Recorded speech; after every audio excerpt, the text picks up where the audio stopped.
In this video, you'll learn how to fix issues with the OKX app not working. By following these steps, you'll be able to troubleshoot common problems and improve the app's performance. First, start by closing the OKX app completely.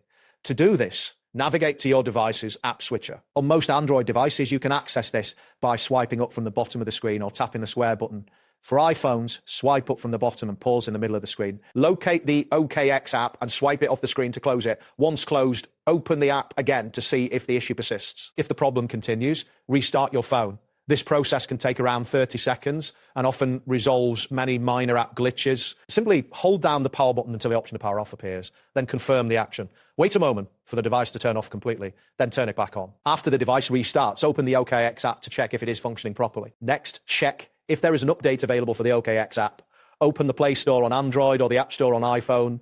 In the search bar, type OKX and select the app from the search results. If an update button appears, tap it to download and install the latest version. Keeping the app updated is crucial, as older versions can lead to login errors, blank screens, and unresponsive buttons. Another common fix is to clear the app's cache if you're using an Android device.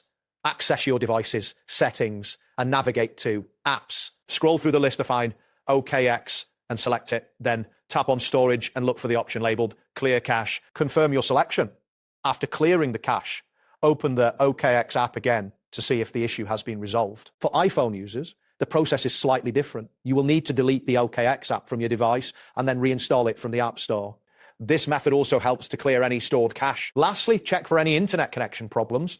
Avoid using weak Wi-Fi signals as they can disrupt app functionality. Consider switching from Wi-Fi to mobile data to see if that improves the connection. Additionally, if you are using a VPN, try turning it off as it may interfere with the app's operation. Conversely, if you suspect that your region might be blocked, enabling the VPN could allow access to the app. That wraps up today's guide. Thanks for watching and catch you in the next tutorial.